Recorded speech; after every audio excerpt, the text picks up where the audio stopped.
What's going on, everybody? Welcome back to JJD TV. I'm your host, Josh, and I'm sorry I'm late. I have a tendency of being late recently, but I am here, and I'm excited to have a little chit-chat with you guys today, and a long one. I have nothing to do really today, so I'm down to have a nice long live stream with you guys today and really just go over pretty much all the rumors of Erling Haaland, all things Erling Haaland, because his father and his agent are on a world tour where they're just pretty much shopping Haaland around to see what kind of deals they can get it, and it's honestly kind of frustrating to look at and to read, man. It honestly is. So, I mean, I hope you guys enjoyed the thumbnail. I made it myself. I know. But this is it's been a while. There was an international break. We obviously were covering a little bit of Canadian content here on the channel, which was a lot of fun because I'm obviously Canadian. But it's back. It's back to Borussia Dortmund content. It's time to address some of the things that have been happening throughout the international break and leading up to the big game that happens this weekend against Frankfurt. But I did my preview already. But today we're gonna be live here for a while to chat with you guys. It's gonna be a nice chat because I'm gonna be able to have full attention on the chat instead of having to watch a game. So I'm actually pretty excited for it. So yeah. I mean, if you guys can't tell by the title, by the thumbnail, we're talking about the world tour that Mino Raiola is going on about Erling Haaland. So I have a couple of different articles I can bring up for you guys just to take a look. But before that, I guess we should just address the chat. Putting United in... yeah. I thought it was clever. I threw Sunderland in there, which I'm assuming some of you guys are going to... When did Sunderland make an offer? Sunderland did not make an offer. That was a joke. I was trying to insinuate that every single club imaginable is looking to buy Erling Haaland. It doesn't matter what the rumor is. He just seems to be linked with everyone. So it was a joke. I hope a lot of you guys realize that Sunderland is not actually in the running. Surprise, surprise for Erling Haaland. But either way, it is fine. But we don't have producer T here today, if you guys can't notice. So, we miss him. We miss producer T, but he's busy, so I thought I'd come on here and just pretty much just chat with you guys. Have some fun with it. And we'll see what they're saying. But are you sleeping, Josh? I was not sleeping. I was just being tardy as usual. That's what my girlfriend likes to say I am. But yeah, so let's just dive right into some of the rumors that we were hearing. So, if you guys can't tell from looking at the thumbnail, Haaland's dad and Haaland's agent went on an absolute bender. They went to a few clubs, and the ones that I've heard that they're going to in England are going to be Liverpool, Chelsea, and both Manchester clubs, while also talking with Barcelona and Real Madrid. And something that they did is that they made sure everyone in the world pretty much knew exactly what they're doing. They were well footage of going to each and every stop. They wanted to let social media know, and I don't know. For me, it kind of rubbed me the wrong way.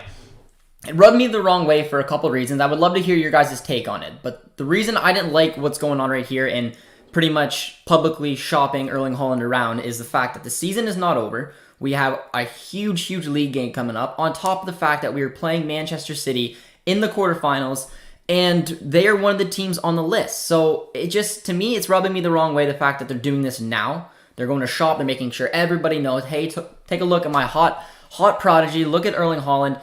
I believe City's interested in him. Let's go get some numbers from City. And I don't give a crap that Dortmund's taking City on in a couple days. So, I don't know. The whole thing is rubbing me the wrong way. And, I mean, I don't know. I don't know what you guys are thinking about it, but it just gives me flashbacks to how Aubameyang left, how Dembele left. The last game we saw Haaland play, he had a temper tantrum, threw his jersey at another player, marched off the pitch. He was absolutely fuming, and now his dad is publicly shopping him around and saying, all right, who's available? Because my son, he's looking to leave. So for me as a Dortmund fan, man, I don't like any part of this.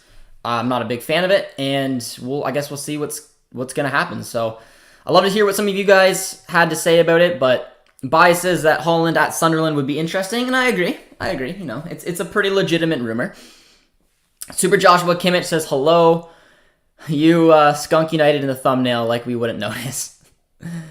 What is Sunderland doing? Sunderland's in there as a joke, guys. It's a joke. Sunderland is not interested. But the other teams on the thumbnail, as far as I know, are interested in our boy here. So, not Sunderland. I thought it was a funny joke. I think sometimes I can be funny, but I think this is some of the message power play by Raiola. As these talks are so public, it makes me think that they're trying to apply pressure to Dortmund. Yes, this is a social media ploy 100%. I don't know what the exact end deal is, but as far as I know, and things change every day, facts change every day, but from what I hear is that Borussia Dortmund do not want to sell Erling Haaland. They've made that very public. They're trying to show and put their stamp on this whole debate that he is staying. However, if the money's there, if the 150 million is available, they might sell. So it's hard to know exactly what stance they're doing, because I'm reading a bunch of things where he's absolutely not for sale. Get out of my face. He's staying at the club. And then on the turn side, it's like, well, if you offer us actually what we want, we may sell him. So I don't really know what is true. So I believe his agent and his dad are going to play the field. They're going to see who's available, who's out there, because if Dortmund don't get the transfer fee that they're looking for, then Haaland isn't going to be on the move. So I think that they're going around to talk to these clubs being like, listen, tell me your project, tell me your game plan, tell me where my son fits, and if you want him, you got to fork up 150 mil. On the flip side, if no one takes him, no one wants those offers, maybe Haaland doesn't like those offers, he may stay at Dortmund for another season where that rumored 75 million release clause is sitting right there. So it's a social media play, but it's just the timing of it is rubbing me the wrong way. The way they're going about it is rubbing me the wrong way. And it's just, I don't know. Us Dortmund fans know exactly what it's like to go through these types of situations. And it's just straight up frustrating. Haaland to Barca and Mbappe to Madrid. Tell me you won't watch El Clasico if that happens. I don't know, man. And again, I'm not an expert. I don't know all the ins and outs of Barca and that. But from what the reports I read, there's no way at all that they can afford him, man. They can't. They have, like, they'd be one of the last teams on my radar, man. Legitimate clubs that could probably afford him and pull the trigger for me right now is City and Chelsea. I'm not sure about I'm not sure about Liverpool. I know that they've had their struggles. I'm not overly confident about United pulling this off as well, considering their link to Sancho. But yeah, man, I don't know. From what I read, I don't know how Barca can financially pull this off. I really have no idea. Tyler's here, says, what's good? Leaving for PA, can't stay long. Tyler, my guy, welcome to the chat.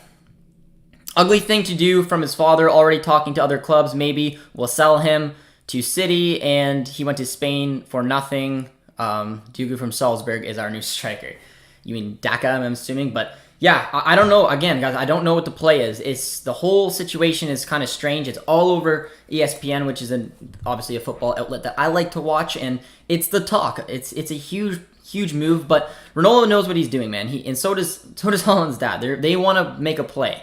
They can maybe see the frustrating boiling in Haaland, the fact that we drew against Cologne, the results aren't there, the Champions League is up in the air, so maybe they're playing the field. But for me, you can play the field any way you want, just don't make it so aggressively public. Don't let it known that, hey, we're actively looking to move on. Because, I don't know, he's going to go back in that locker room, and I don't know what, if you're Royce, if you're Hummels, if you're Terry, what do you look at him? You see, like, okay, well, your father literally just met with 5, 6, 7, who knows, potential suitors, and we still got some important games. We need your head in this. So, I don't know. I don't like any part of it, which is why I want to come on here and get your guys' takes on it as well. And as we do know, Sunderland is actively in the race as well. Actively. Haaland's dad and agents do this in front of Dortmund fans. Yeah, it's, for me, I mean, I'm surprised it is not talked about more right now, that fact that what they're doing is kind of disgusting. In my take. That's my take on it. But honestly, I think it's kind of disrespectful to the club, but Zorc said that they don't plan on selling him this summer. It is absolutely disrespectful to the club. It absolutely is. If they want to have these talks, that is completely up to them, but they are specifically making it public so everybody in the world knows that Haaland is for sale at the right place, and if you have a project, you can present it to him, and we will fly to wherever. Apparently, quarantine rules don't matter to Raiola, and there is actually an article about it, which I might pull up for you guys. It was a reason that they don't have to quarantine, and I'll see if I can bring that up on screen for you guys right now. Because I haven't read it yet. I wanted to read it with you guys to see what the actual take was on the quarantine rules, because they're just going on a worldwide tour. But it was an article that said pretty much There's a reason or why they don't have to quarantine. But I think England's different. But I'll just see if I can find that article. I was about to read it. There it is. All right. Let me pull it up for you guys. Why? There we go. All right. So why Raiola is exempt from quarantine rules aimed Erling Haaland transfer talks with Chelsea. So he began his talks with various clubs across Europe and possibly completing a move for Erling Haaland this summer. The super agent was in Spain on Thursday having talks with La Liga's two biggest clubs, Barcelona and Real Madrid, over a potential summer transfer. That's no surprise to any of us. But there are more teams involved for the Norwegian hitman, as clubs in England are keen on completing the deal as well, and that is City, United, Chelsea, and Liverpool. So those were the four clubs that we know. We tossed on the thumbnail, but they are forgetting Sunderland. But all right, where is it? So it said in the interview last week, it's obvious that everybody's looking at Erling Haaland and a few potential new future stars because it's so difficult to find one at his age. I don't see where the COVID. Here it is, I think. So, and some question how Raiola and Haaland's father are able to enter England when travel restrictions are in place due to COVID-19, yet the government rules means that the duo is exempt from certain restrictions. It is unclear whether Raiola and Haaland will meet the officials in person or virtually, but the UK government allows meetings that cannot be carried out virtually to take place in person. So I guess that's the excuse, is the fact that these meetings, which I don't know why, can't be taken place in person. I don't know. I'll leave that up for you guys if you guys want to read it. Weird, man. It is weird. Did you see the... Oh, I missed a lot of comments. Okay. Honestly... Okay, yep. We gave Haaland the stage to develop, and this is the way that he repays us. Absolutely disappointing. That is fair. That is absolutely fair, British Empire, and I agree. I don't know. I feel like I haven't read enough about it. Like, I'm surprised, like, Twitter, social media, like, I'm surprised it's not all over the place, the fact that this is going on so publicly. But we made so much on Dembele, Sancho, Haaland. Ugly thing to do from his father, already talking to other clubs. Maybe we'll sell him. Yes. We'll see. I'm almost hoping he leaves this summer so we don't have the toxic energy we face as Dortmund fans in the end. I don't know what to think anymore, man. I was so positive that Haaland's going to stay another season for a couple of reasons. Was one, I mean, just to keep him in the club for another season has huge pros in itself. The personality, the player he's turning into, the fact that he's our everything going forward. He's an energetic striker, and he's very talented. But I don't know. If they're going to play this kind of card, if he's going to act like this and he's going to have a temper tantrum, then maybe it is the right idea to start cashing into him. And maybe we can keep Sancho, for example. I don't know. There's a lot of moving pieces going on right now, and it's kind of hard to be able to judge exactly what's going to be going on. But yeah, I don't know. This is not the right play from a player who's as talented and who's as loved as he is in Dortmund. But Josh Haaland wants to play in front of the yellow wall. It's his dream. After fans come back, he's not going to leave until he gets that experience. I don't know. And it may be a play. Maybe him and his dad and his agent are just trying to get Dortmund to wake up. I'm not sure what the play is here, but I mean, I think that there's a chance he could absolutely leave. I do. That's starting to grow on my opinion each and every day, especially when I start reading these kind of articles and seeing what is going on here. City and Barcelona cannot afford Haaland. That is not true. I don't think Barcelona can. Man City can absolutely afford Haaland if they wanted to, 100%. Them and Chelsea, I think, are the front runners with cash when it comes to Erling Haaland and being able to afford him. I think that if he does leave, it'll be to City because City's got a bunch of money with Aguero leaving and they need a real striker. I agree with you. I think City is the front runner. Absolutely, for a few different reasons. There's a connection to his dad. There's the fact that they have a lot of oil money, the fact that the striker is leaving, the fact that they don't have interest in, of course, having Gabriel Jesus to go into that role. But I don't know. I'm trying to see what you guys think. I think nothing happens till 2022. I don't know. And it could be a play, and he could be here for another season. But I don't know. And I take the point that you guys say he wants to play in front of the yellow wall, but if fans aren't allowed back in the stadium still next season, there's a release clause coming in. So The reality is that there's a good chance that he can leave, and I think a big determining factor will be if we get top 4 or not. Did you see the statement on Dortmund's finances being taken care of for the next 2 years? I did, but I've also seen about 55 different ones that saying that they're in so much trouble if they don't get Champions League. So it's hard to know what exactly to believe, and I don't want to hold my hat on the fact that we have good finances that will be safe, or that, you know what, if we don't get top 4, we have to sell. And there's also the players themselves. Like, just because we want to keep Haaland, I mean, we've seen it in the past, it doesn't mean that we're going to. If he goes to Spain, only to Madrid, and I could see that, but I do think Barca is really pushing for him, and I think he'd be open to the idea of playing for either Barca or Madrid, but I still think City is the favorite.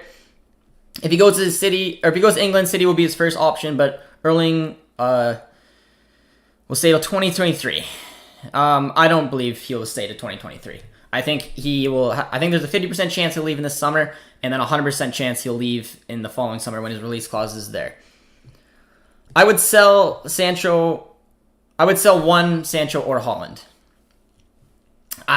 Man, I don't know. I honestly didn't think I'd be having this conversation with Haaland. I thought that he was almost a shoo-in to stay until this supposed release clause was coming into effect, but I don't know, man. Like, the fact that he's getting as frustrated as he is at such a young age, the fact that he praises the Champions League as much as he does, he's also killing it in the Champions League, and the fact that his parent and his agent are putting on this show, I don't know. They're either going for some underlying move with Borussia Dortmund that they're looking for, or they're actually actively looking to shop him out if we don't get top 4, or even if we do. I don't really know.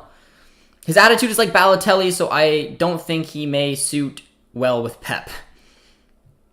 I don't know. When you're as good as Erling is, I think that the ability to be able to play under a manager like Pep Guardiola will alter his decision. I think Haaland's a lot more talented than Balotelli ever was. I think he does have a better personality and a better attitude, because Balotelli, I heard he lacked a lot of different things in terms of just getting yourself ready for certain games, in training. I think Haaland wants to get better. I think he wants to get better and better and better, because he knows that he is the next best thing in football, and a natural step is jumping on over and playing with someone like Pep Guardiola under Manchester City.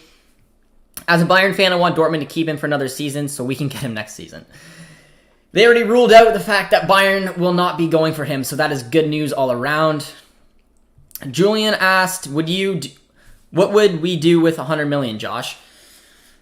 I mean, I don't know, because I need to know exactly I don't know where our books stand, because it all depends. And I'm going to maybe do a video on like a projected starting 11 next season if we do make Champions League versus if we're in the Europa League, because I think it really matters. I think the fact that if, let's say, we sell Haaland for 150 million, let's say we do, we have to then balance the books on whatever the loss of revenue happened throughout COVID. We then need to address some specific areas. A goalkeeper, a center back for me are the two highest, on top of now replacing Erling Haaland. So maybe there's a chance that Sancho stays then. If Haaland does go, maybe we keep Sancho, and then that 150 million goes to balancing the books, a new keeper, a new center back, and then a new striker as well. But Josh Guardiola said they can't afford him. I don't believe that. I don't believe that whatsoever. I've read a lot of reports that says that they can. I mean, you read reports each and every day, but I've read enough to show that City can afford him if they want to. But maybe City is a little bit more keen to grab him at that 75 million price rather than go all out right now in 150. And maybe that's part of the conversation. Maybe Mr. Haaland and Mino headed over there and they said, listen, like, we want your son. If your son wants to come here, he'll be a huge part of our future, but we need to wait till that 75 million release clause becomes active. So maybe that's a push in him staying another season. I don't know. It's mad that the speculation started with Sancho leaving and Haaland staying, and now it's the opposite. And that's a great point. I don't know. I haven't heard of Sancho's future in a while. He had crazy rumors linking him to United. We were all well aware that they disappeared. Liverpool came sniffing in, Chelsea came sniffing in, but all in all, he was in awful form. He turned it around, and now he's looking absolutely really happy here at Dortmund, and I don't know what's going to happen with his future. And if we're going to, I can't see Dortmund, no matter what, selling both of our stars. I can see them selling one this summer, no matter if we get Champions League or Europa, but I cannot see them selling both. So it's wild to see the way that this merry-go-round keeps occurring, but Sancho has been very respectful. He didn't say he wanted out. He didn't get forced out. He wanted to be a part of this project, and he was just being a professional about it. I can't say the same right now for Haaland's entourage. He will go to Barca. I don't think so. I seriously don't know how they can afford him unless they don't re-sign Messi. If they're able to flip Coutinho, they're able to flip Griezmann, and they're allowed to just completely redistribute that lineup. Maybe they can fit him in, and maybe that's an option. But I think Messi's going to have a huge indication of what they're going to do.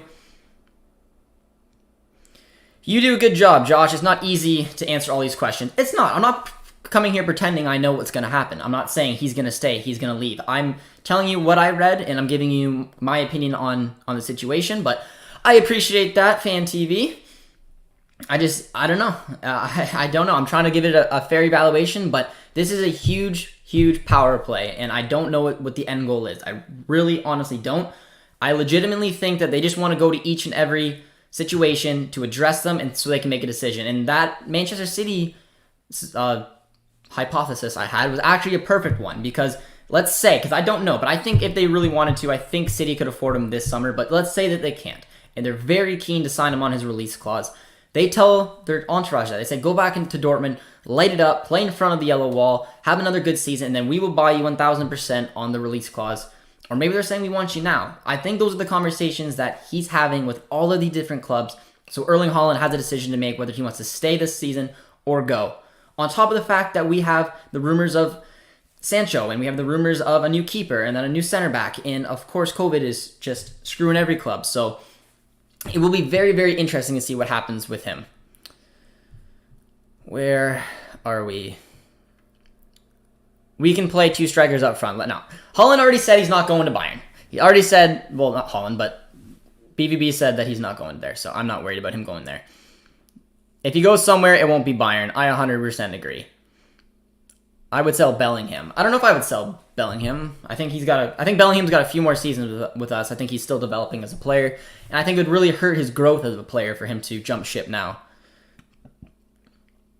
Jesus, Josh, calm down. I'm calm.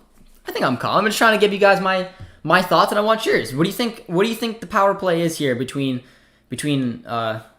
Haaland and Mino there? Do you think they're doing this to actively shop him around? Do you think they're trying to get all the evidence? Do you think they're going to try to push him out? I don't know. That's what we're here for. I'm really tired of Barca and Real Madrid.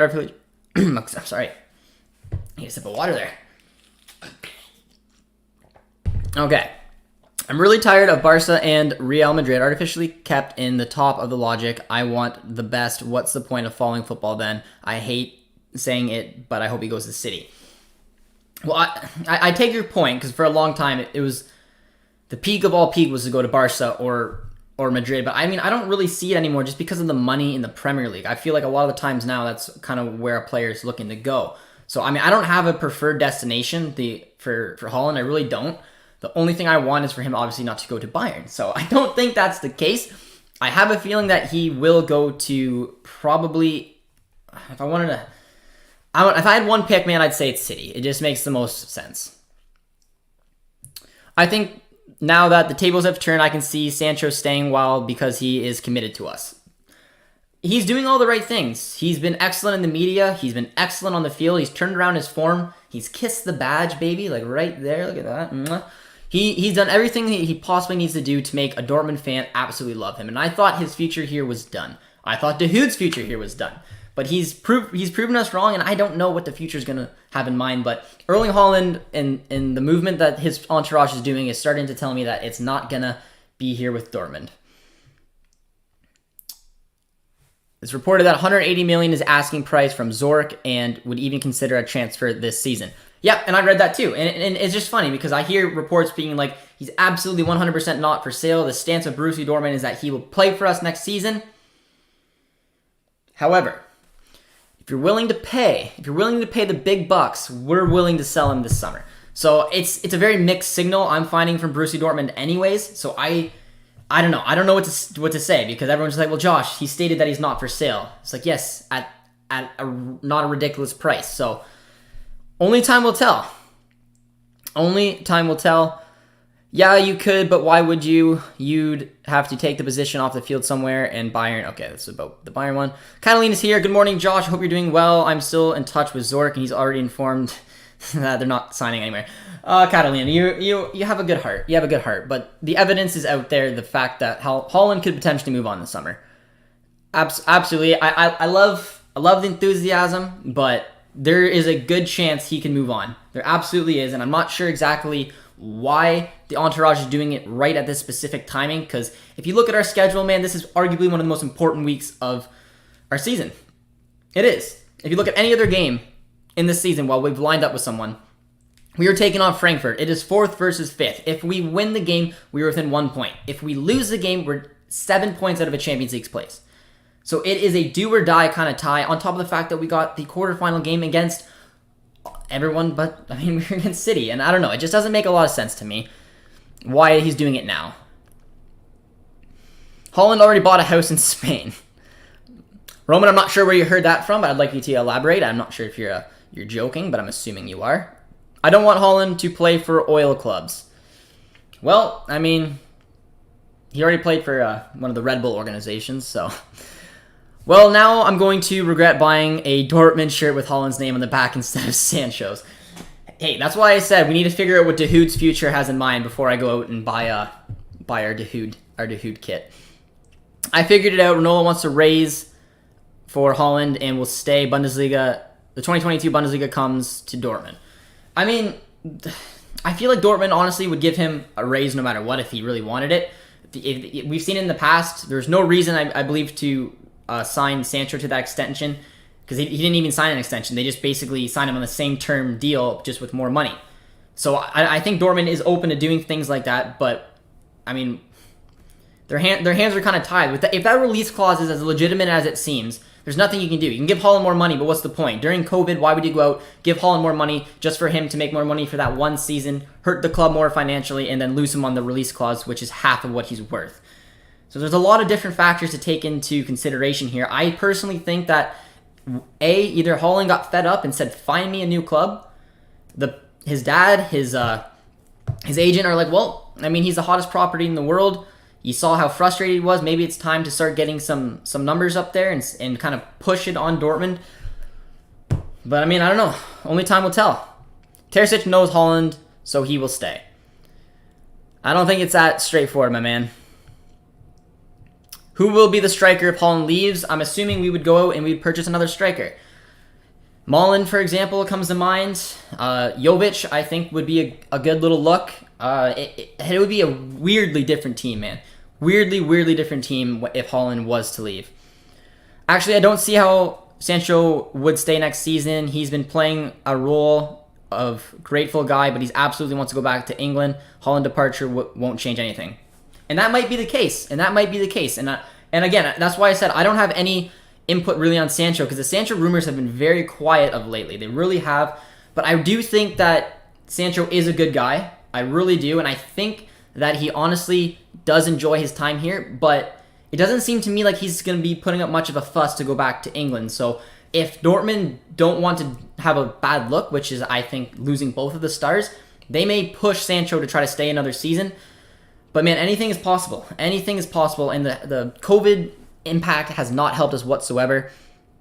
Julian says, it's such a shame if man like Haaland leaves, because I would love to see him, Sancho, perform in Rosa's system.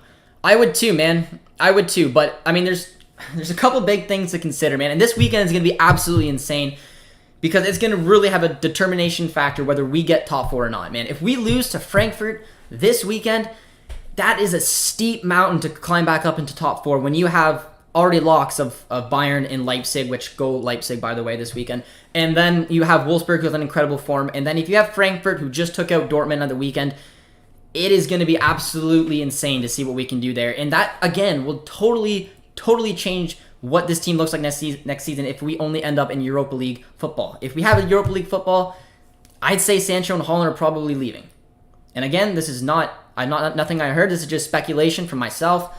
But Champions League, I think, could definitely save one of the 2 stars. And I would think they would play very well, both of them, under Marco Rosa's system. But we'll have to see. Should Alcacer back if Haaland leaves? As much as I love Paco, man, and I did, I thought he was a sensational striker. I just don't, I wouldn't want to target him. I would want to go for someone else. He's too injury prone for my liking. He's not even lighting it up that much right now in Villarreal. I'd rather go for a younger striker. I'd rather go with someone with Bundesliga experience like a Jovic, or I'd rather go for a young striker who looks to be one for the future in Malen. If Haaland left, those would be my 2 front runners. He's 100% staying, bro. Trust me. I used to think that, man. I used to think that. But no, I mean, I wouldn't say it's anywhere near. I'd say it's 50-50. I say there is a huge chance that he does stay. And like I said, Mino Raiola knows exactly what he's doing. So he's going out for this worldwide tour for a reason. I don't know what the reason is. I have no idea what the reason is. It is either to get him a transfer, to get him options, or to pull some type of power move on Borussia Dortmund. And I don't know what it is, but I would absolutely not say he's 100% staying. Haaland is not worth 180 mil. Greedy Borussia are really setting the bar so high. Borussia are trying to bank on his potential right now and setting up for failure if he's injured. So he is 100% worth 180 because he's going to be the next big thing. He's going to be the next big thing. However, I do take your point that it is a COVID season. So it's hard for each and every player's evaluation to be kind of legitimate because COVID makes it hard for clubs to afford that. But Kylian Mbappe, Erling Haaland, you can pretty much pay whatever you want for them because you're going to get your money out of them. I can almost promise you that. It is not greedy by Borussia Dortmund, but there's thinking that we have the next big thing in football. Why wouldn't you get top dollar for a player that is going to be great for another decade? Over a decade. So I don't think it's greedy from Borussia Dortmund. If you're going to let him get sold earlier than he should before that release clause, you get every single penny you can get. Haaland joining Bayern or City would actually break my heart. He won't be joining Bayern, man. 100% he won't be joining Bayern, but he may join City. I read an article on OneFootball about how Haaland bought a house in Spain. You can send me that, Roman. I'll take a look into it. I don't agree. I don't know. I don't think that's true, but we'll see. Snipe City's here. How you doing, my man? Your team beat mine last night. It was embarrassing, but Snipe City, how you doing? He said, get a Royce jersey because he's loyal. Anyone else is risky, unfortunately. I have a Royce jersey, as a lot of you guys know, plastered up on my wall. Yeah, not a bad shout whatsoever, man. Not a bad shout. Just for the record, I have bought 3 Dortmund jerseys. The first was Pulisic, the second was Alcacer, and the third was Haaland. Notice the pattern. That sucks. I have a bunch of Dortmund jerseys. The first one I have is the dress that I say that because it was an extra large that my grandma got me. Gotta love her for that. But it is on my wall.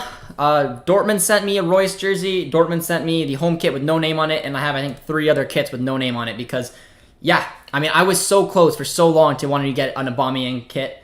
I was a huge fan of Aubameyang when he was here, and I still have a huge spot in my heart for him. And that's the only kit I wanted. But I just not going to pull the trigger because I knew he was not staying. And I'm glad I didn't. Josh, when you spoke about Malen being a Sancho replacement, I disagree. His role at PSV tends to be centrally in scoring multiple goals as a striker. So yes, Julian, he does play in a 4-4-2 for PSV, but he also plays as a winger from time to time for PSV. If you notice how PSV plays in the 4-3-3, Malen plays on the wing, and for the Netherlands, on the 4-3-3, he plays on the wing as well, with usually Depay through the middle. So that's why I think Malen can be a special signing for us, because we need another winger, which he can play.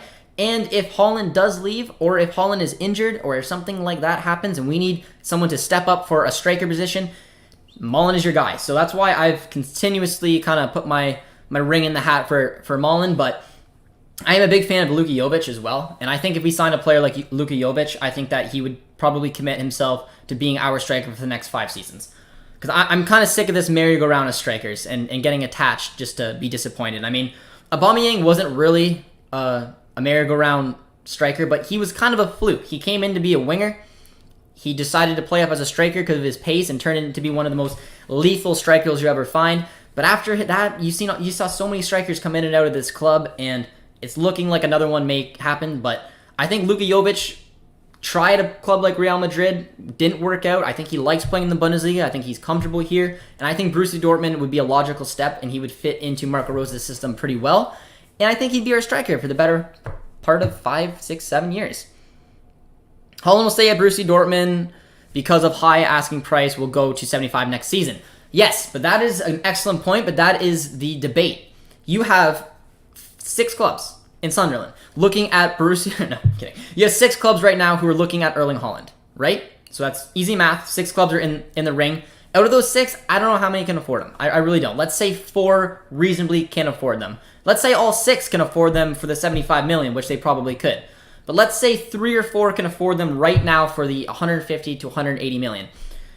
If you're not willing to pay the money now, you may lose out to him for 75. Because if it gets to that 75 million release clause, Haaland has the pick of the litter. He can go anywhere he wants because almost any club in the world, Juve, for example, PSG, some of these clubs may start tossing their hats into the ring when that 75 million starts coming. But if you're a smart club and you're a club who's like, okay, I'm going to invest 150 now, I'm going to get one of the best, hottest strikers that'll probably lead the line for the next decade, I'm willing to put that cash up front and bring him in now so I don't have to fight with 6, 7 other clubs to fight for him in 75. So that is why there is a chance that Raiola is doing exactly what he's doing, going around and seeing who's willing to pay now. Who's willing to pay for him now so we don't have to have this dogfight for 75 million in the following summer. It's just my thoughts. It's just my thoughts. I'm not saying that's true, but that's just the way I look at it. Okay, where are we? Covers my face, so we'll take it off. The only thing that will make Haaland stay is himself. Sorry for real saying that what they made, they know that Raiola, as always, in Alfie. Yeah, I mean, I agree. There could be a shot that Haaland's like, I want to stay. COVID may just end and Dortmund might get top 4 and he wants to do another season and then he might want the pick of the litter. I don't know, why not? If 75 million comes around the corner and you have 6, 7 clubs saying, hey, this is my project, these are my terms, take a look. Maybe that's what he wants. I don't know. But something is going on right now, and the world tour of Erling Haaland is ongoing as we speak. Julian says, Josh, touching on players to sell, I think it might be time to let Zagadou go. I love the guy, but his injury record is sad to see. Honestly, and it's petty. I like Zagadou, I really do, but if you guys think back to the disappointing season we had where we almost won the title, and you remember that Zagadou back pass to Lewandowski and end in the back of the net. And he's young, and I know it's such a one play, it's so hard for someone to judge it, but that puts such a wrong taste in my mouth.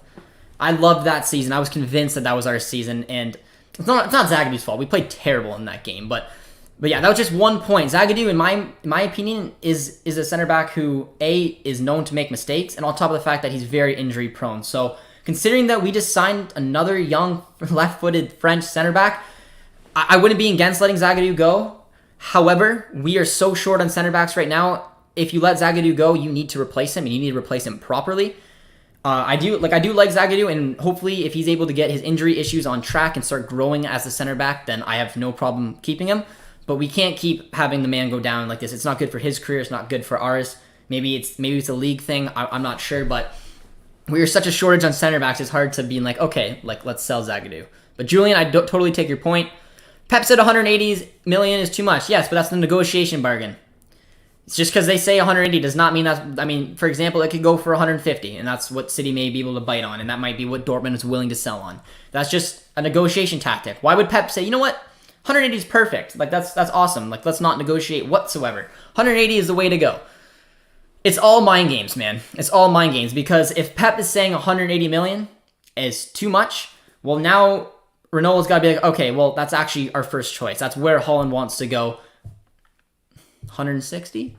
And again, all speculation on my part. I'm not saying that's true, but it's this whole thing is a game. It's a game between all the clubs and Dortmund. It's a game between Haaland as well, and the timing of it is the reason I'm so angry. Talking Barca's here. I think he might come to us. Loporta said that they have a good relationship and they're going to sell Griezmann, Coutinho, Pjanic. Yep, I mean, they say that, but tell me someone who, and you've seen it. The perfect example, guys, is Gareth Bale. It's a perfect example. Gareth Bale is a player who doesn't give a crap anymore. He's like, I don't need to play good football. I don't need to play football. I can sit on the bench and make absolute bank. That's all I want to do is just sit there and make money. So if Griezmann and Coutinho have any type of that personality, why would they just, A, be able to want to leave Barcelona to go to another club, And what are the chances that other club is going to pay for the wages of Coutinho and Griezmann, on top of paying Barca probably 50 plus mil for each player? That's why it's so hard. And Laporta's got a huge job to do at Barcelona right now, because he's got to figure out those contracts. He's got to find a club who's willing to pay money for Griezmann and Coutinho, which both of them were bought for, I believe, between 80 and 120 mil. So you got to try to recoup some of that, or you just look like you made the biggest mistake of your life. And then you got to convince that club to pay Griezmann and Coutinho huge wages. So yes, hypothetically, it's nice to think that, yes, we could shift all those players and bring in Haaland, but good luck.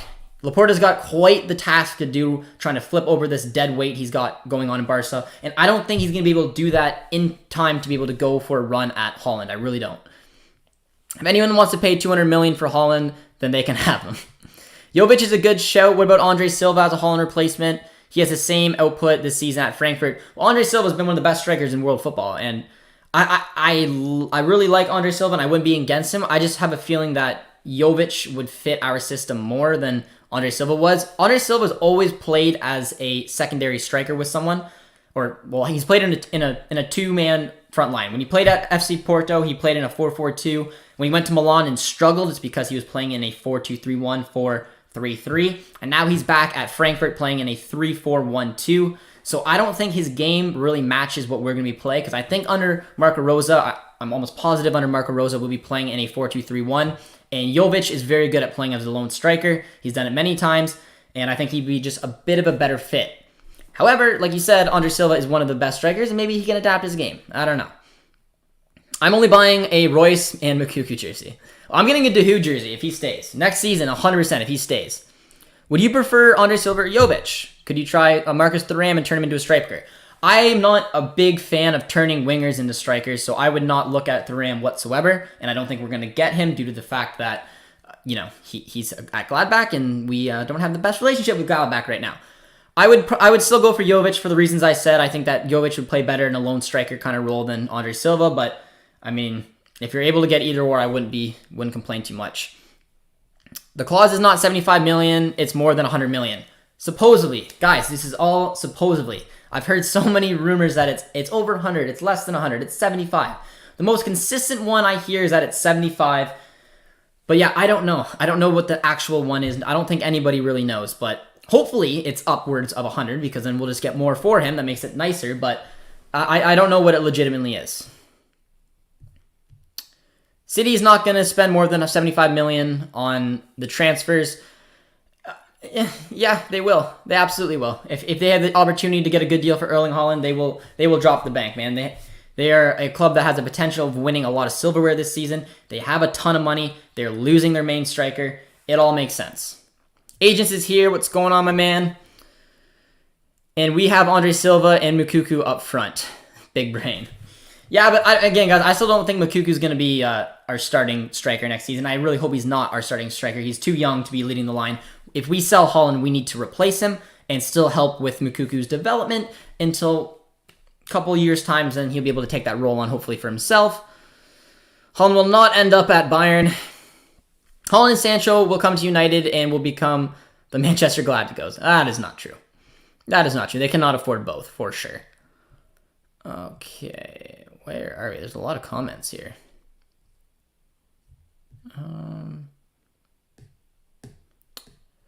Dude, what about the European League that works like the NFL with drafts and all? That would be sick and more fair, fun with respects. It's different though. I mean, you can't run a European League like a North American League because there's relegation, and that completely defeats the purpose. There's no such thing as really draft picks. You can't just have a bad season and then turn around and win the cup of some sort. But I mean, it'd be an interesting thought, but that will never happen. To attract Haaland, it will take sporting project and a club legacy. Only Madrid and Barcelona seem viable. Disagree. I think that you could clearly indicate that Manchester City have something going there. A ton of talent. They are by far playing in one of the most intense football they've ever seen. I mean, I can't remember what it is right now. I thought they won 20-something games in a row. They are competing in the Champions League. They're probably going to win the Premier League. They could arguably do the quadruple. I'm not like voting for City. I don't care where Haaland goes once he leaves Dortmund, as long as it's not Bayern. But No, there's a bigger project, in my opinion, a much bigger project than what's going on there at Barca. Why would you want to walk into that team when you don't know exactly where it's going to be going?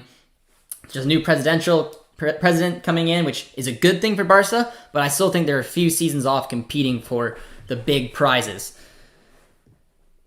Josh, just imagine if we sell Haaland for 150 million and he goes to City and then completely goes out of form. Just like Dembele, could be a possibility, but I do personally think that Haaland is too good of a player no matter what to go out of form. I really do, man. He's a sensational player. Him and Mbappe are the future of football, and I think he can go to just about any league and be the striker that he needs. But he needs distribution, man. Imagine him in that City squad. It wouldn't be fair with the likes of De Bruyne, Sterling, Silva giving him that kind of service.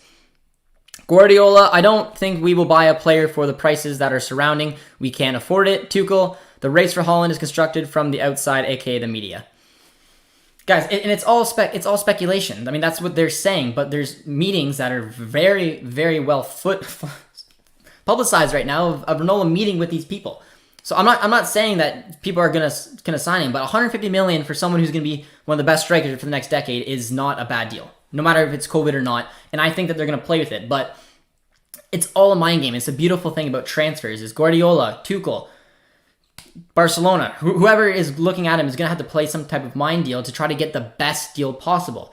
Dortmund have one of the hottest prodigies in world football right now. They know they're going to make bank on him, but they have that kind of rush. This is the last summer to really get that kind of money if that release clause is actually legitimate at the 75 to 100, whatever it may be. Borussia want to play hardball when negotiating with clubs. They have noticed that summer, no matter what. For the perfect example, Manchester isn't willing to invest 150 million in Sancho anymore. Yeah, no, and you're totally right. Like I do agree with that. Borussia Dortmund absolutely will play hardball, and Barcelona, Manchester City, Chelsea, they all know that, which is why this whole situation is so interesting to see who's going to come out on top, who's going to be able to put the big bucks in. City's not spending more than 75 million on transfers. We don't know that. We don't know that, guys. We do not know that. Why wouldn't they?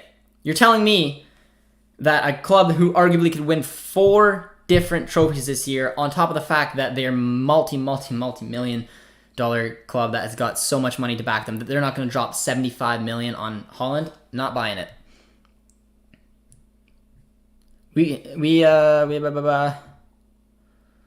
Josh, we probably are going to play the 4-1-2-1-2. Rosa plays that with Gladbach. We will definitely not be playing that with Dortmund. We may turn to it from time to time, but for Dortmund, for our personnel, we will not be playing a diamond. There's no way. The diamond formation is a very rare formation to see it done properly. We don't have the personnel for it.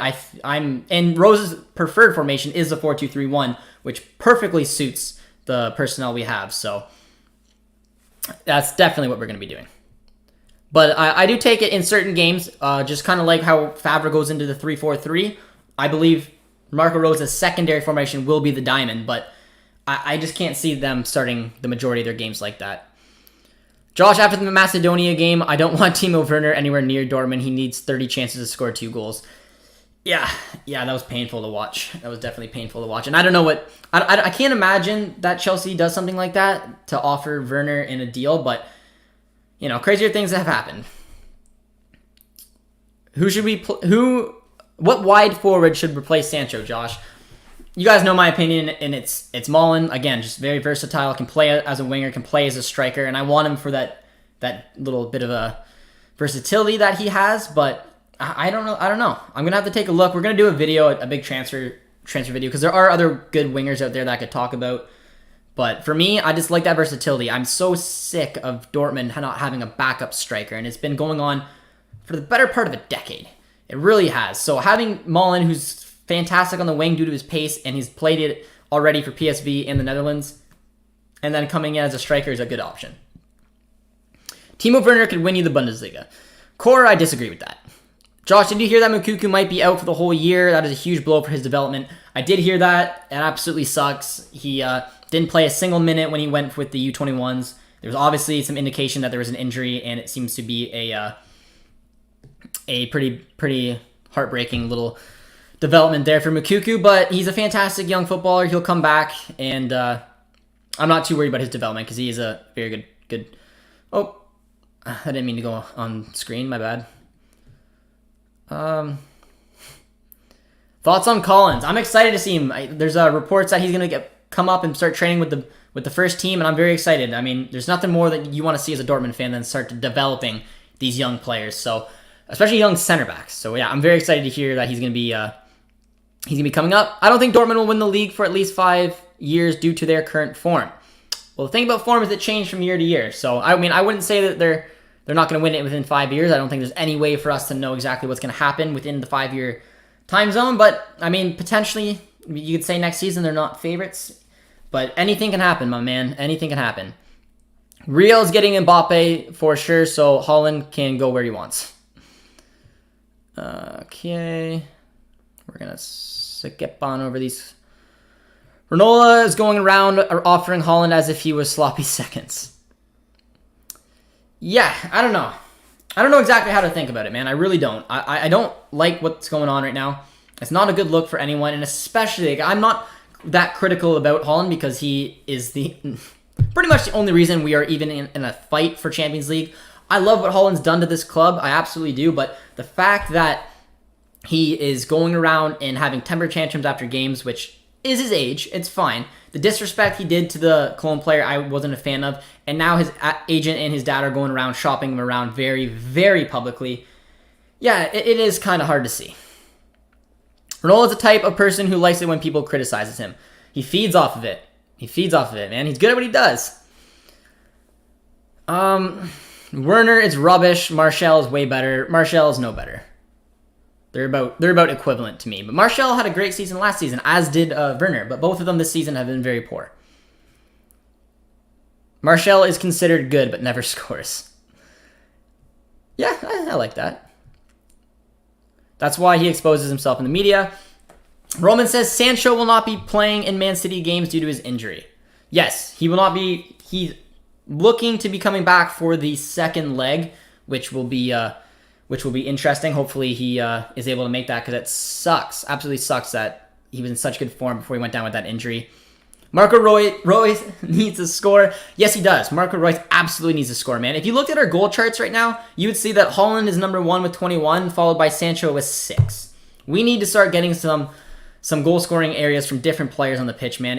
We're way too top-heavy on Haaland, and if he's not scoring, that's why we see a lot of points slipping this season. So secondary scoring has been a huge issue for us all season long, and the numbers speak for themselves. So it'd be nice if Royce can come up and pop in a goal tomorrow, and potentially Hazard, maybe Dahoud, why not?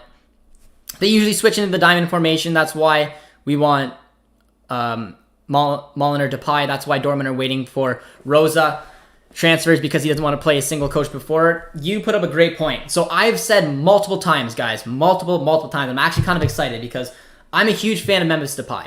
Absolutely huge fan. I love Memphis Depay. I love everything about him. But like I said, he is a very powerful character to have in a dressing room. And I didn't want him at Dortmund because I don't think that he would fit, especially with Haaland's personality in here right now and the fact that he wants to play as the center forward in a 4-3-3, which I think Marco Rosa could potentially do. He could probably play a 4-3-3, but Depay isn't a natural striker. So if Rosa's going to play a 4-1-2-1-2 or a 4-2-3-1, Depay doesn't fit. But if Marco Rosa, which he has done in the past, is looking to play a 4-3-3, Depay could be the perfect alternative to come in and be the main man behind Borussia Dortmund. But I have 2 questions behind that. Is one, does Depay want to come to Dortmund long term? Is he willing to give up the fact that he probably will never play for a Barcelona, for a Real Madrid, for one of those type of clubs again? Is he okay with coming to Dortmund and being the main man for the next 5 years? If so, fantastic. And number 2 is, can we afford him? Can we afford his wages? I don't know how high he's going to ask for and if he's going to be itching to get out, but that's not a bad look because I've been writing off every rumor linking us to Depay because Haaland's here. But even behind the fact, even if Haaland's not here anymore, I still don't think the Marco Rosa's 2 favorite formations really suit Memphis Depay. Maybe we can go for Haaland's cousin if we leave. I wouldn't be surprised. It's a great point on having a backup striker. We've seen it too many times in the opportunity. We could have signed strikers like Modeste, Cruz, and it seems never to buy a backup striker. Julian, that is a good point, and I feel like it's not like a hidden point. There's been so many times in the past few seasons where we've had it, like in the season we almost won the league, guys. And this is insane because it was a season that we should never have came close to winning the league. But in that wonderful 18-19 season, I believe, and correct me if I'm wrong, Alcácer started all of 10 games. He scored 10 games. I think he came off the bench a lot. I think he played probably close to 30 and scored 18 goals. And when he wasn't playing striker, Mario Götze was playing our strikers. So tell me if we didn't have Anthony Modeste for that season, someone who could put the ball in the back of the net when, Alcácer wasn't there, we wouldn't have probably had a better chance of closing in that victory. But it's been far too long where we just have our main striker followed by a center forward or winger going into that striker position. So yeah, that is why Malen is so important for me, because whether we have Haaland playing up front, like I said, he can play on the wings. He does it for the national team for Netherlands, and he does it at PSV. And then if Haaland isn't playing, then guess what? We can just slide Donny Malen in there, no problem whatsoever, and don't have to worry about having a Mario Götze type striker. Real Madrid are in bad form. They are. What Sancho can't practice for Manchester Derby? No. He cannot. Where are we? Dortmund will win against City. Enthusiastic young man. I like it. I hope that we play the diamond just to try it. Makes and Haaland or Malen, I'm believing what you meant, not makes. And Haaland could be up top. It would be interesting. I don't personally. And again, I'm totally a biased person because I like things kind of my way when I watch Dortmund play. But I'm not a big fan of a 4-1-2-1-2. I think in certain situations it could work, but I don't think we really have the personnel for it. But like you said, I mean, you bring in Malen, you keep Haaland. Those are two strikers. So yeah, I do take your point, but I have a feeling, given the fact that this club is so familiar with the 4-2-3-1 over the past decade, and that is Marco Rosa's real favorite. But I'm not disagreeing. Don't think that we won't ever play the 4-1-2-1-2 because it is a Marco Rosa system, and it is a system that he does play well when he has the right personnel.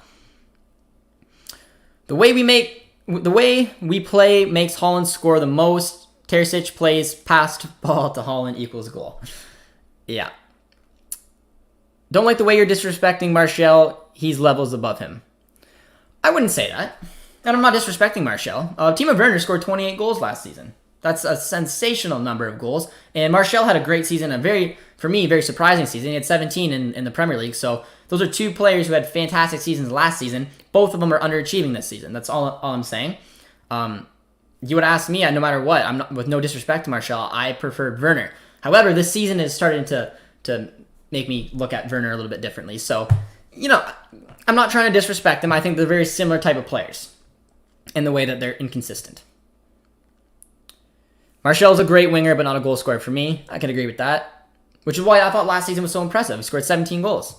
And he did play as a number 9 pretty well. I feel like Depay might be a good choice because we obviously need a change in our whole squad and if Haaland is to leave. It could be. But again, guys, the biggest thing with Depay is if we decide to play in a 4-3-3, sign Depay. He does some beautiful things playing as a center forward. He does it so well for Lyon. He does it so well for the Netherlands. And we would completely build the Borussia Dortmund squad right around Memphis Depay. If Haaland left, he'd be our absolute main man, and it would be an interesting watch. But like I said, I want him not to just come for a season and then leave. So Depay has to realize that he's here long term, and he's our main man. He's 27. It's going to be his last big move. He's a free agent this summer. Only time will tell. But if Haaland leaves, man, not a bad look. I prefer Martial as striker than him on the wing. He did good last season, so I take your point. I hope we play Malen and Haaland up top next season. Would be scary. Could be if we stay and we sign Malen.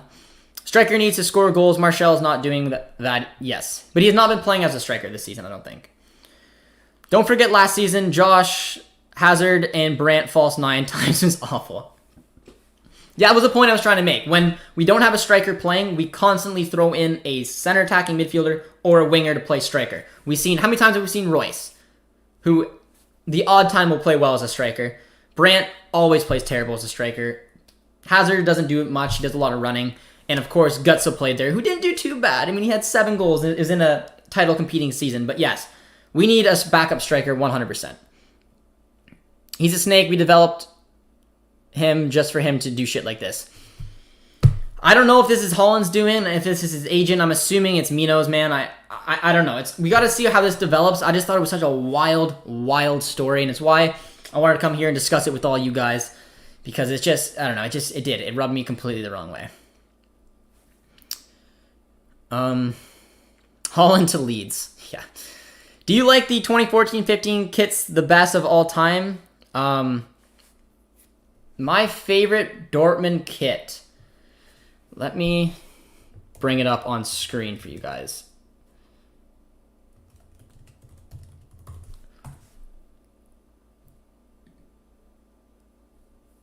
It is, it was it the 14-15 kit? It was Klopp's last season. It's probably my favorite. It was with the half stripes. I don't know why. I've just always been obsessed with that. Not necessarily you have strikers that links up the play, like for Mino, for example. Martial does that. Different ways they do that. But yeah, my favorite's the one with that, whatever year that is, with the half stripes on this side and the all yellow on this side. Klopp's last season. It would be really hard to lure Milinkovic into Dortmund because a lot of bigger clubs are attempting to get his signature. Well, guys, for me, Milinkovic is no longer my top center back. Maxence Lacroix is my top center back for a couple of reasons. Number one, Milinkovic, I'm not as convinced about him anymore. He had an awful couple games for Serbia, but I mean it's hard to judge players again on one game. But I think the fact that Maxence Lacroix wants to come to Dortmund is a huge boost for the club. I think the fact that Wolfsburg's manager looks to be leaving, and it's going to push Maxence right out the door. He's got Bundesliga experience. He's young, 20, fast, strong. And I think the biggest thing for me is the fact that I think because he's going to push for an exit, we can get him a potential good deal. And the fact that he's got Bundesliga experience and doing it for a fantastic Wolfsburg squad this year, where Milinkovic would then have to adapt to a brand new league, which I'm not saying he's not good enough to do. I just think with the competition going out for him right now and seeing some of his recent performances, I'm kind of thinking to take the safer route, which is Maxence Lacroix. I don't like Depay. He's a selfish player. He is a commanding player. I totally take your opinion on that. Like I said, he basically was the reason Dembele left Lyon. He said, I'm only playing as a center forward. I want everything to go through me. He did it for the Netherlands as well. And yeah, if you got to know, if you sign Memphis Depay, he's going to be a very big character in that locker room. Josh Vinola and Laporta have a good relationship. They do, but doesn't mean that they can afford him. Barca needs to do a lot of things to be able to even have a chance of signing Haaland, and that is the biggest one, not re-signing Messi, and flipping Coutinho and Griezmann to come up with some sort of money. Their club is almost run into the ground from the former president. So just because they have a good relationship does not mean that he is a shoo-in to go there. I think that they'll be actively looking to... I mean, if you're the new president at Barcelona and you lure Haaland in there, that's a good look on you. But you got a lot of work to do behind the scenes to be able to make something like that happen. Do you think our U23 coach has a part to play next season? He's doing incredibly well with our U23s this year. I hope not. I hope that not in the way that if we get promotion, that's fantastic. Go up to a better league to develop even more of our younger players. I think he should stick with the Borussia Dortmund second side right now, the U23s, because he's doing some wonderful things. It's incredible. I've watched probably 5, 6, 7 of their games this season, and they're cut above the rest of the opposition. So I think he still needs to develop. Marco Rosa's coming in, so I don't really want too much pressure on him. I just want him to continue doing what he's doing. I think he's developing players sensationally. Some of them are going to get integrated into the first team, and down the line in a few years' time, he may have the opportunity to come up and coach the first team one day.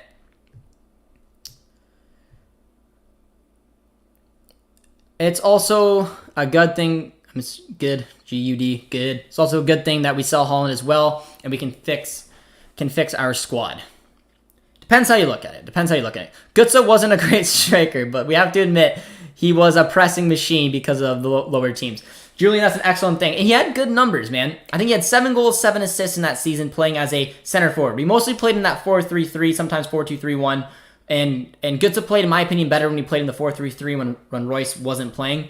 But when he played in the 4-2-3-1, it was Royce, Götze, kind of interchanging from time to time. But yeah, he pressed. That was one of the best seasons since he basically came back from that injury of his. But yeah, if we had a real striker, And no disrespect to Götze, we could have had probably more goals. Hummels is so slow. It's true, it's true. We must be careful of Kamada tomorrow. He reminds me of prime Shinji Kagawa. Yes, he is. Kamada with Andre Silva will definitely be the two main men to keep an eye on. And on top of the fact they got Jovic, whether he starts or come off the bench, there's some big attacking talent for Frankfurt's side that does scare me when matching up against our defenders there. Honestly, it doesn't matter which transfer race we are as long as we don't lose the transfer race. Sums that up. It's not hard to sell Griezmann and Coutinho, keep Messi, sell a lot of squads. Yes, but my man, they are on such high wages, and Barca's going to want to get money from them. So if you're Antoine Griezmann and you're Coutinho, and you say you're making $300K a week, no club in the right mind is going to pay that much for you because you're in your 30s now. And when they offer you 120, why would you all right, you know what? I'm going to take a pay cut from 300 to 120. And then also we got to pay Barca 40 million, 50 million, 60 million for you. It is a lot harder than it looks to be able to flip Griezmann and Coutinho. It's why they still haven't flipped Coutinho. But we'll have to see. We'll have to see. Those are the type of players. And then another stupid play by the manager was flipping Archer for Pjanic. Because again, in your 30s, making massive wages. Good luck flipping you. So that's the reason I think it's going to be so hard for Barca to figure that stuff out. Imposter Snapes here, a good Wolfsburg fan who we're going to be targeting some of his players. Maxence Lacroix, my man. He's coming to us. If Rosa sells our best players, I hate him. And Terzic is being a great manager so far. Terzic has been an okay manager so far. I think he's had some very good things. He's also done some poor things. I don't think that Terzic has done enough to be deemed a great manager, but considering what he came into and tried to steady the ship best way he could, and if Terzic ends the season with top 4 finish and a DFB Cup pokal, I mean, my man did a fantastic thing, and hopefully, I think Terzic has shown enough that he can be a good manager one day. But it's not going to be Marco Rosa who sells our players, man. When it comes to this squad, some of the players who will be potentially leaving, that'll be on their own doing. If Haaland or Sancho leave, it's probably because they want to leave. Would you rather Isaac, probably unlikely since he barely played for us, or Malen as a Haaland replacement? I'd rather Malen 100%, but I don't think Isaac will come back. I don't, but I think the only way we go after Isaac is if we get Europa League football, and we're looking at potential strikers to replace Haaland, because if we get Europa League football, Haaland will probably leave, and Isaac, I think our buyback clause is relatively decent, so we may just spring that, and we got a new striker. But predictions for tomorrow. Guys, toss in your predictions for tomorrow. I said 3-1 Dortmund. If we lose to Frankfurt, our dream of top 4 is over. It is dented. I'm not going to say 100% it's over, but it is seriously dented. And I'm nervous, but I hope you guys join us for the watch along, man. I'm eager for it. It feels like forever since this international break. I did have fun covering Canada, though, man. I did have fun. I had some of you guys in there. I know my man Roman and agents were keeping an eye on the Canadian squad. It was fun. It was fun, but it's game time. Dortmund's back, baby, and it's one of the most important games this season coming up. Should be a lot of fun. In my opinion, I don't think Haaland will leave this summer when Dortmund won 150 million, where you can get him next summer for 80. Again, it's a mind game. The number one argument against your point is the fact that some clubs don't want to wait. If you're City, for example, if you're Barca, if you're Madrid, whoever has got the money, however they come up with it, and you're going to be willing to spend 150 now to get him, and you do it, it's done. Otherwise, you're going to be fighting 6, 7 teams. Because don't think just because these 6 teams are linked with Haaland right now, that once that 80 million release clause comes around next summer, the Juves, the PSGs, the Sunderland and Boltons, they don't come in as well. It's a joke. Not Sunderland. 2-1 for Dortmund, 2-1 for Dortmund, 2-0, 3-2 Dortmund. I like it. The boys are confident. No, it's because of the asshole Bartomeu. Yeah, I agree with you, man. Cologne will lose. A Kanji masterclass tomorrow. I can feel it. Julian, my man, I'm absolutely fired up for our back line. Getting Guerrero back in there, getting a Kanji back in there. It is very, very good, and I'm very excited about it. So hopefully the boys can come back. They've had some rest. They can get that legs kicking again. I think the rest was key for Hummels. I'm low-key glad Germany didn't call him up, because considering what Jurgen Löw did and the amount of minutes he had played with all of his players, which was just stupid because they ran out of gas in the Macedonia game. Putting that much minutes on Haaland or on Hummels, I would have been livid. I'd have been absolutely livid. So I was very happy that Haaland didn't get called up. It mostly isn't Rose's decision. The club has put a price and it'll either paid or not. Name, I agree with that statement. Josh, do you think about Indica from Frankfurt? Check out his stats. He's silently having an amazing season. I did hear that. A lot of players on Frankfurt are surprisingly having a fantastic season. I think our old boy Eric Durm is one of them as well. Not saying that, he's going to come back or anything, but, he is. He is having a good, I think he plays on the outside of the back three. He's relatively quick. It's going to be a good game tomorrow, guys. I'm excited for it. Hopefully you guys can join us. It'll be interesting. Imposter Snape says no. What about Baku? He's young. I take him in a heartbeat as well. Wolfsburg's got some solid players on their squad. 18-3 for Dortmund, obviously. I like it. I respect the decision. But I did lose my place in the chat. All right, Josh. Going to bring Jonathan David to Dortmund. I have a dream, guys. I have a dream, and it is bringing Jonathan David to Borussia Dortmund. I don't know if it's happened, and I mean, I'm very biased because he's Canadian, but he is a good young player. He's a good young player. I don't know if I quite want him to leave Lille quite yet, just because he's kind of finding his feet finally there. They're having a good season. It's a fun season. But again, just similar to Andre Silva, Jonathan David is a striker who usually plays with a two-man front. So when he played in Belgium, he played in a 3-4-1-2, where he sometimes played as the cam, going up into a striker. And with Lille, he plays in a 4-4-2. So again, different systems, but if we do play the diamond, the 4-1-2-1-2, he could be a good look. It's not going to happen, though. I'm not going to get that lucky where a Canadian comes quite yet. But some Barca fans are really dumb. They think that they can buy Haaland, whereas they couldn't even buy Depay or Garcia, who were available for only 10 or 15 million. And that's the point I was trying to make. And if Koeman, here's another big point about the Haaland situation. If Ronald Koeman stays in charge, he will be going after Depay.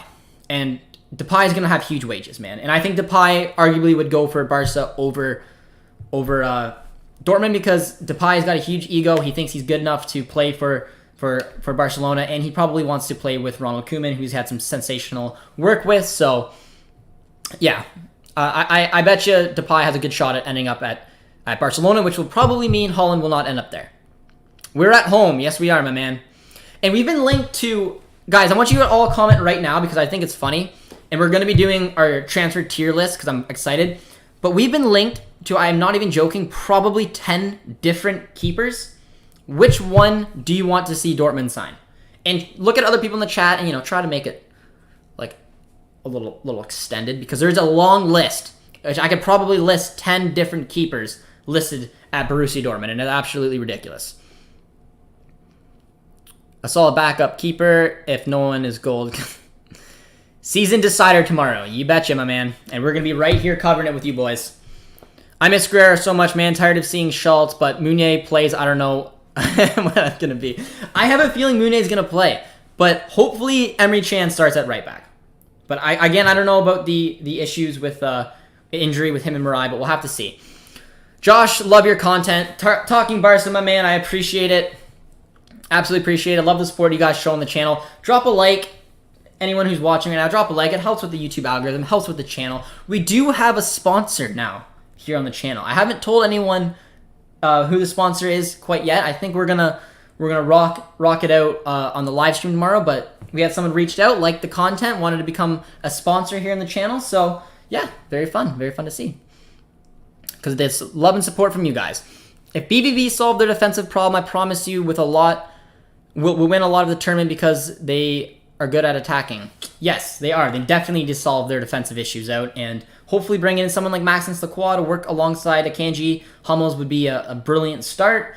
Hopefully the development of Mirai on right back, who I am convinced will do pretty well in the future, and of course our man Guerrero on left back, looks relatively positive to me. Revealed to see Akanji back, even though I'm not a big fan of his. Emre Can is patiently waiting to happen.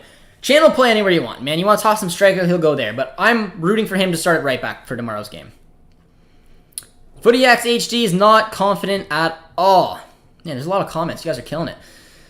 Okay. Bro, why did they travel to Barcelona like Haaland is going to Barcelona anyways? Broke as team couldn't be us. Yeah, I had a good rant about why Barcelona cannot afford Erling Haaland. But it's a power move. It's a power move by Mino, and he's doing all of it. Josh, who do you think are the dark horses for the Euros? That's a great question. Hard, because dark horses are someone who people would kind of write off. So it's hard to go for because I think Belgium and France are the two favorites. I'm not overly convinced by England's squad. I'm not overly convinced by Portugal's squad. A dark horse is Croatia, for example, in the last World Cup would have been an example of a dark horse. And a dark horse made it to the final. Sweden, I guess. Zlatan coming back. Sweden could be the dark horses. I don't know. I have to take a better look at it, but I don't know. Sweden's looking pretty good. Why not? Getting Zlatan injected in that squad. What on earth happened to Lucas Piszczek? He's rounding up his career, man. He wants to stay here. He wants to obviously have a good memory going out here at Borussia Dortmund, and he just kind of realizes that he's not a starter anymore. Won't be getting a lot of minutes, and yeah. So he's just kind of riding out his career, and hopefully we'll have a coaching role with the boys soon. Have to go, Josh. Bye. Send you the article about Haaland. Thank you, Roman, my man. Appreciate it. Good old member here. We'll give a shout out to some of our members that are here. So if you guys want to become a member, I mean, you can. You can become a member, get some perks as well. Bai is here. He's a member. Roman's a member. Yusuf is a member. Bayern Now is a member. George is a member here on the channel. So if you guys want to become a member, it helps out the channel quite a bit. And it's obviously not obligated, but I like to do little shout outs to some of the boys here who are members on the channel, and we definitely appreciate it. Do you think we need backup wingers and defenders like Bayern to win the Bundesliga, or are we able to compete in Europe? It's hard. So, for example, I wouldn't touch our left back or right back position because we can't really afford to inject money in those positions. Our number one left back will be Guerrero. Perfect. Happy with that. Schultz is a fine backup left back for now. Same as the right back position. I want Marai to put all the faith in him to go forward. He's our new right back. Perfect. No money spent with Meunier sticking around being our backup. I'd like to shift him out. It's not going to happen. So the depth needs to come in the center back positions. If we get rid of Witzel, maybe somewhere in the center defensive midfield or center mid positions, but we do have a variety of players for that position as well. And of course, yes, I do think wingers, center back, wingers, backup striker for me is where we need depth. Eric Garcia is a free confirmed. Yes, he is. McGann is a good look. Someone said Neuer. Jungolski, but the board don't have the balls to go for him. Julian's dream was Onuna, but the ban, so realistically, Jungolski, which I think is a good shout. My favorites is Mike McGann and Jungolski. Those are my two favorites as well. Ederson, Allison, Onuna. I would love McGann, solid keeper, always talented, but you realize that he's been a top league level and has a lot of attacking talent. Yeah, I'm a big fan of Lille's keeper as well. I've watched him quite a bit too for me keeping an eye on Jonathan David. So yeah, I think he's a good look as well. Jungolski for me, just because the Polish blood, man. Something about always having a Pole on our squad. It's going to be sad when Piszczek hangs up the boots, but I'd be happy if the big, bearded, wonderful man comes in here and becomes the new man.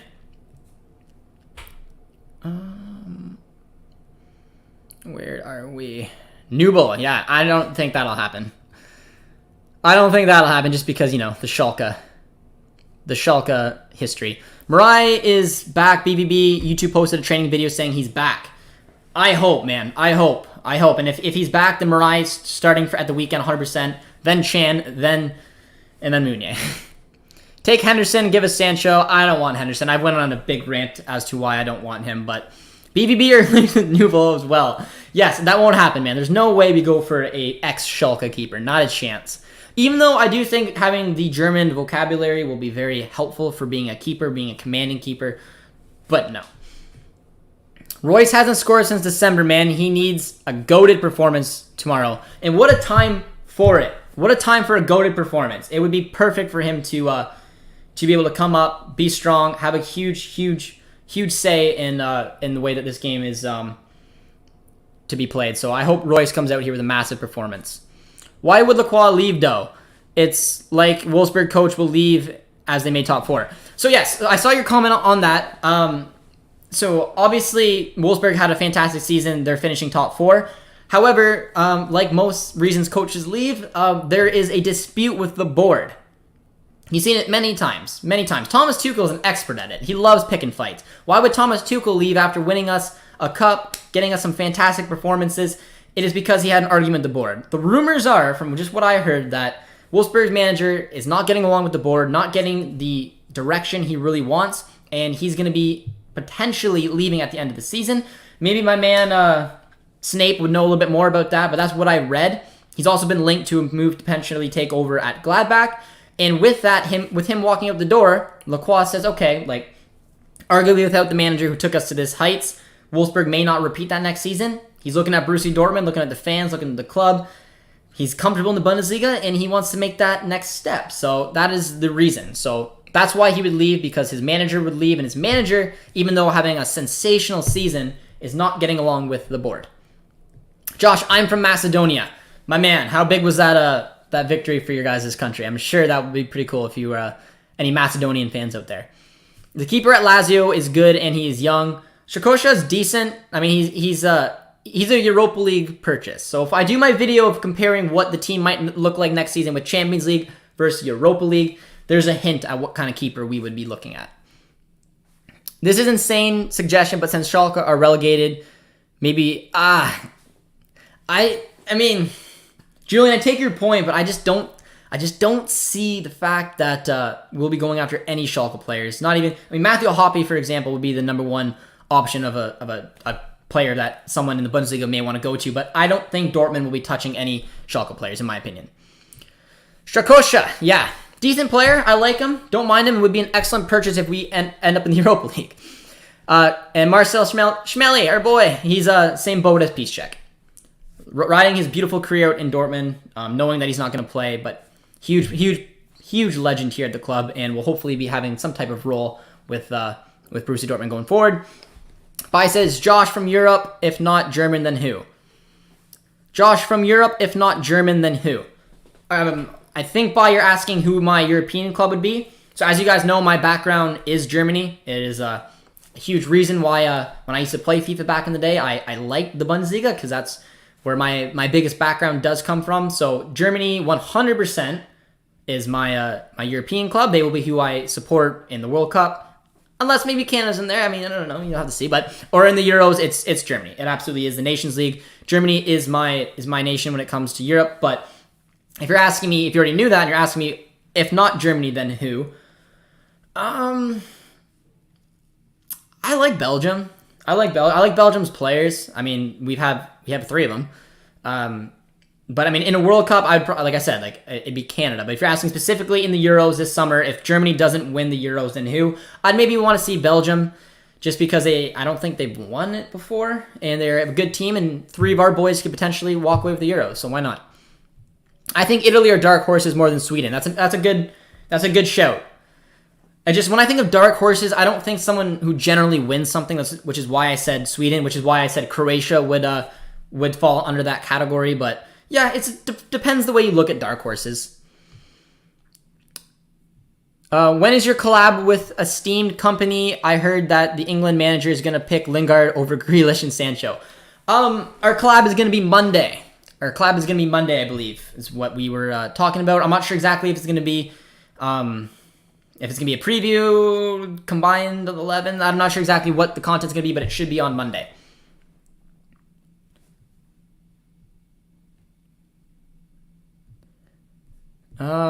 Italy would be a dark horse. All right, well, that's a good dark horse then. That is a good dark horse.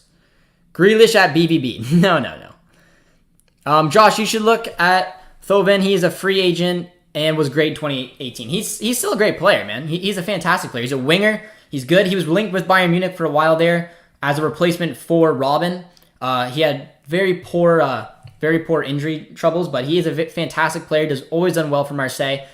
Yeah, I mean, I wouldn't mind them. I want Dortmund to be very careful with some of the free agent signings. If they can get it for good wages, then yeah, I wouldn't be against Thauvin, but they need to, 1, make sure they get him on proper wages, and 2, we need to make sure that his injury issues are hopefully behind him.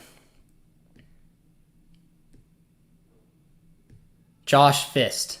Josh is strong. Josh is not strong. Josh is very weak. A lot of talk of the club that Berkey and Hitz will stay.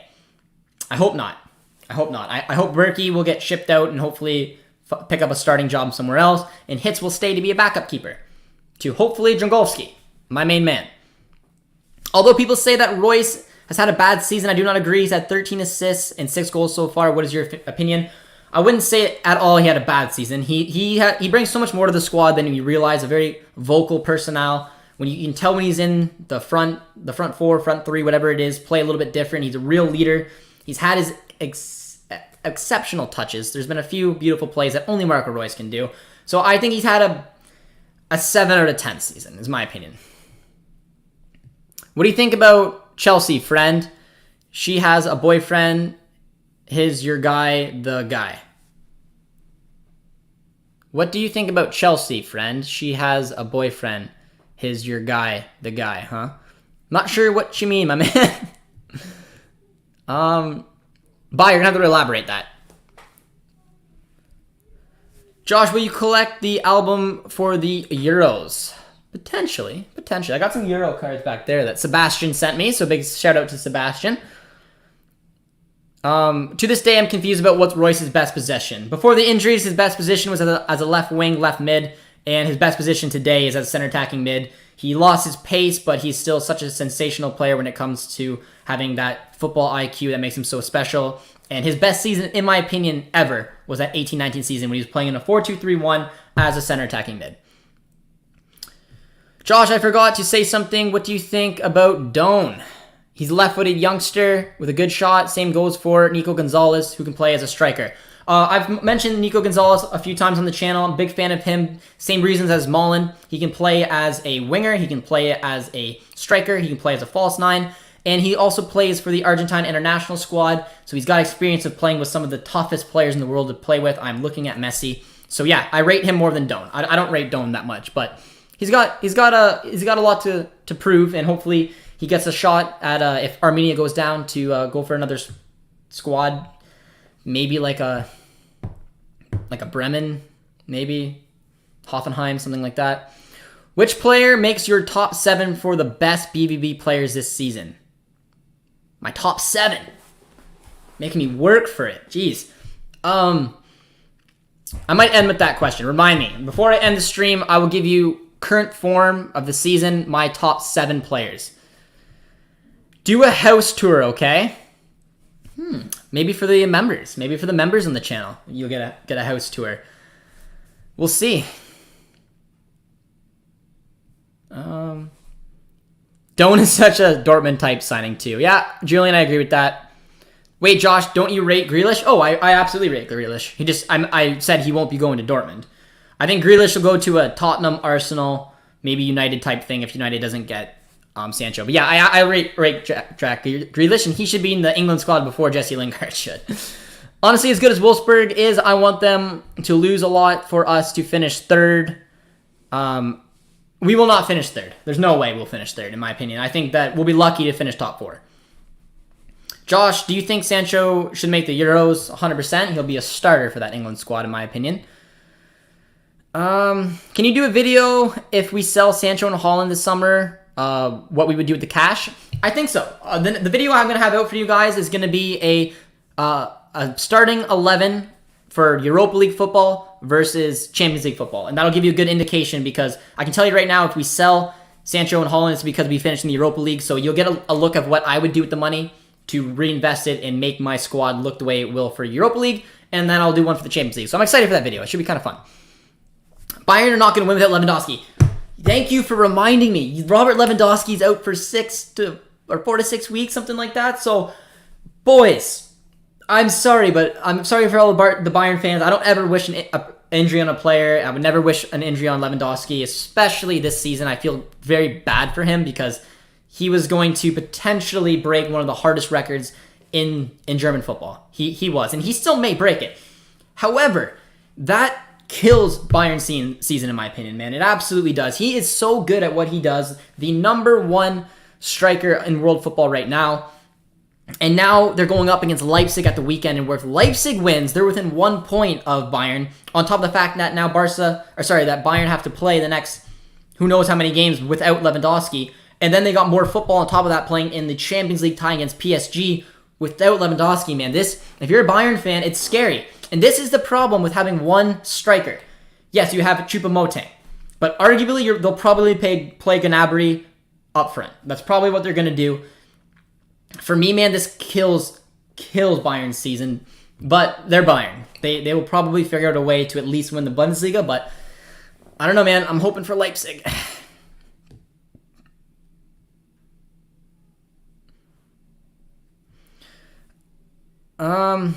I think we should sell Zagadou this summer. Thoughts? I wouldn't be against it as long as we get good money from him because he's a young, talented center back and we reinvest.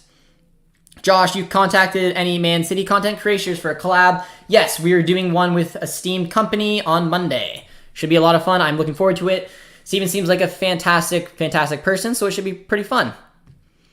Josh, what would be your England starting 11? I'm going to do a video on it. If you guys did not know, we have that series going on, which Who Boards the Plane, where I picked a 23-man squad for one of the teams in the Euros, and then I do my best 11. So we did one on Germany. If you guys want to go check it out, it's in our videos. And then we did a collaboration with Rabona TV. Adrian, he did come on our channel. And yeah, so I don't know if you guys saw that, but if you guys didn't see our collab with Adrian, it is on our channel, and we did a collaboration on Portugal's best starting 11. So England probably will be my next one to do, so I will give you my best 11 when we do that. I'm going to reach out to a couple of content creators from England and see if they can help me out. Josh, another thing is why don't you do lives for big games like Bayern, Leipzig? It could be a title decider.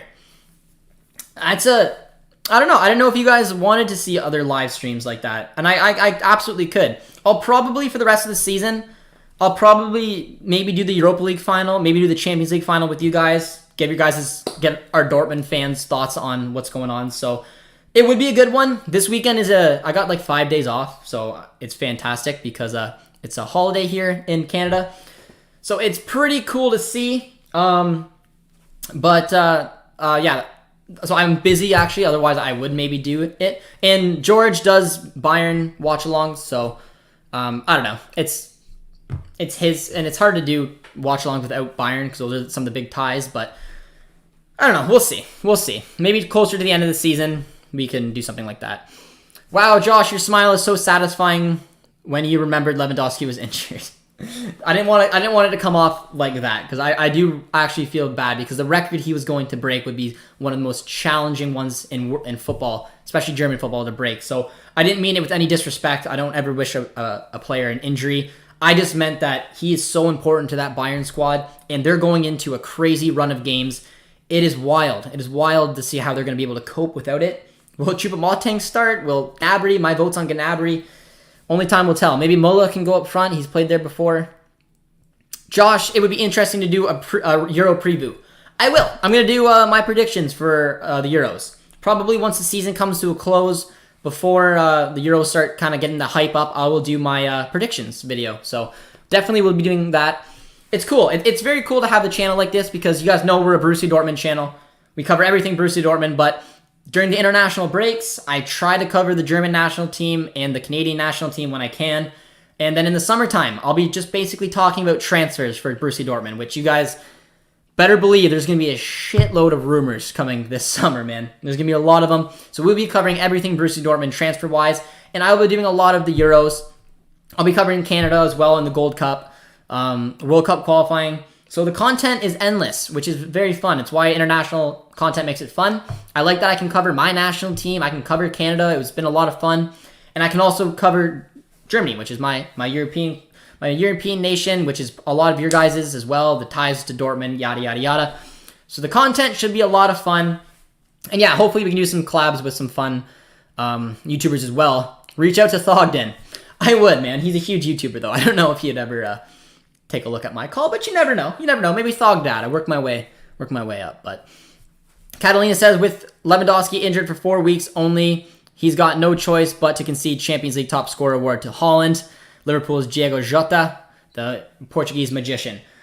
Yeah, I mean, it's going to be hard to someone going to be able to take on Haaland's 10 goals here. But if anyone besides Malen or Sancho, I would be very mad.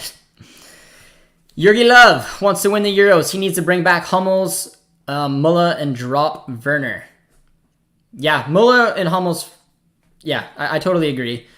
I'm not sure exactly what Hummels could bring, but I mean, the way that center back pairing was, I mean, if you're going to play in a back three, you better have Hummels in there. If Germany or Canada, then who? If I'm not doing a watch-along for Germany or Canada, I'd probably just do an available game. Depending on what my schedule is like, depending what fun games are coming up, if there's a good tie coming, I'll do that game. But, all right, I think I'm going to wrap up the live stream. This was a fun one, man. I was looking forward to coming back on and having a nice, long conversation with you guys. Get hyped for the game against Frankfurt. But let's get... I promise I'd do it. So let's get Borussia Dortmund's squad on Wikipedia up on the screen. And I got to give you, I guess, my seven best, I guess, is what you guys wanted. All right. Don't forget the top 7. No, that's the last thing we're going to do, my man. Last thing. Top 7 players in form. You guys can start posting them in if you want to get your guys' opinion. But I'm going to bring up the Wikipedia here. And we will take a look at the squad. Do I have to go in order, or do you want just 7? I'm not going to go in any order. I'm just going to give you 7. I just don't have it in me to. So, 7 players who have been the best this season. Thomas Delaney, for 1. And if I might bring some out, depending on how it goes. So, Thomas Delaney, Sancho, De Hood, Haaland, Guerrero, Hummels. I'm already at 6. Oh, man, it's going to be tough. So, yeah, I think I'm going to go with that, and then probably Chan. Those are my 7. I'm going to double check. Definitely Delaney, definitely Sancho, definitely my boy De Hood. I mean, it's hard because he hasn't played as many games, but I'm going to put De Hood in here for right now. Definitely, obviously, Haaland. Hazard hasn't done enough for me. Royce, Guerrero, Hummels. Ooh. Okay. That's tricky. That is tricky, man. All right, I'm going to take out De Hood to show no bias and just give the explanation that he didn't play enough this season. So last time, the 7 final ones in no particular order is going to be Delaney, Sancho, Haaland, Royce, Guerrero, Hummels, Chan. There you go. Those are my 7. Just because Marai and De Hood and Hazard, as good form as they've been in, they haven't played enough this season. So that's my excuses. So there we go, guys. That was an absolutely fantastic little live stream. So glad you guys were able to join us here. And join us tomorrow for our watch-along. Huge watch-along, one of the biggest games of the season, taking on Frankfurt to hopefully bring the gap to 1 point out of Champions League football. So hopefully I'll see you guys all tomorrow. Thank you guys so much again. Drop a like on your way out. Subscribe if you're new, and we will see you next time.